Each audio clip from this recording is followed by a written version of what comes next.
This video brought to you by jadedpainting.com. If you need your miniatures painted to a tabletop standard, check out jadedpainting.com.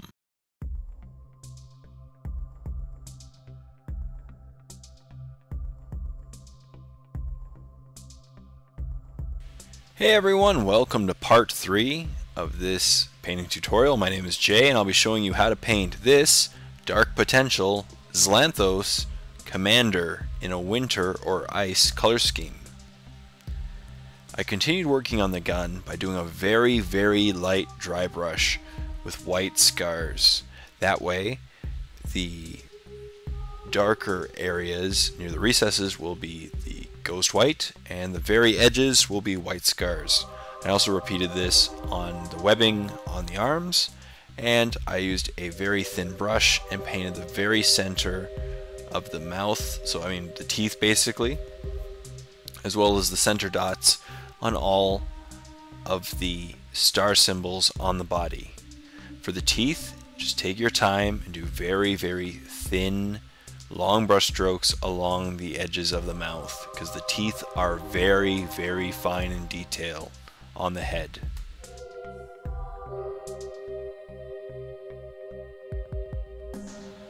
The thing is with these thin brushes is they don't tend to keep paint very much, so you have to refill your paintbrush frequently and just keep a little bit on the tip at all times.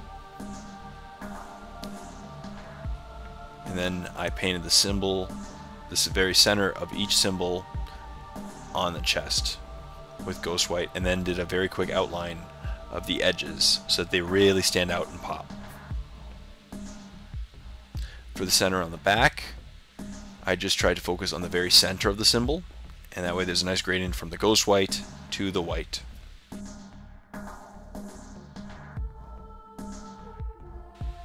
I started on all the gun tubing by painting it Calidor Sky. As with the previous time I used Calidor Sky, I diluted it with a 1-to-1 mix of Calidor Sky and paint thinner. The goal is to get a really nice gradient of blues to a white on the gun to make it look like energy is being built up and about to be shot off from the gun.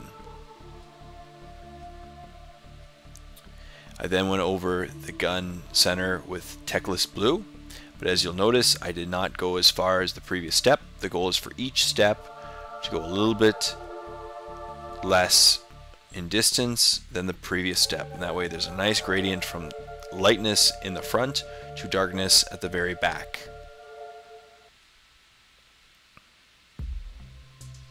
I once again repeated the step and went a little bit shorter of a distance with a 1-to-1 mix of Techless Blue and Lothern Blue.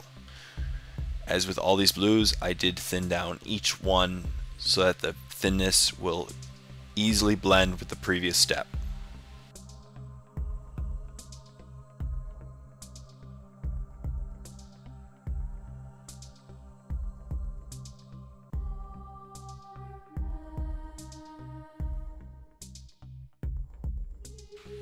Then continue the gradient with just Lothern Blue. As you'll see, I don't go very far at all now with the Lothern Blue on the second half of the barrel.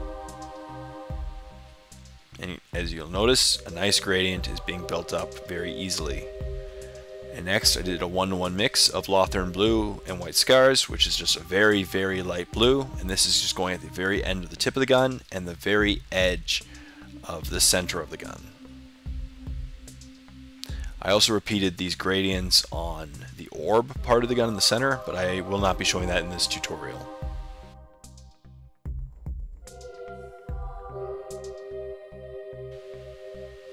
If you end up putting a little bit too much, just use a completely dry brush and drag the paint a little bit further down the barrel to where you want it to be. And finally, at the very end tip of the gun, I used White Scars.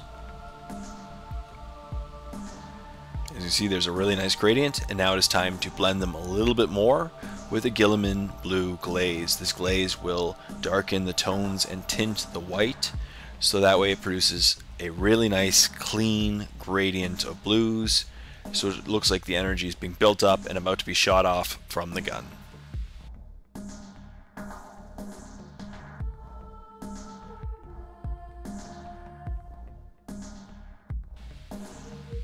And that's it. You now know how I painted up this winter or ice themed Xlanthos commander. Overall, I have to say that it's an awesome looking model. I really enjoyed painting it up, and it wasn't too difficult at all. I like to stay with a minimal color scheme, so I stay with the same colors of blue, as it looks more realistic to what the Xlanthos might represent. Plus, they can change their DNA to represent any color. So if you have any comments or questions, please leave them in the comment section down below. Stay tuned for more Dark Potential painting tutorials. Until next time, I'm Jay saying, happy painting, everyone.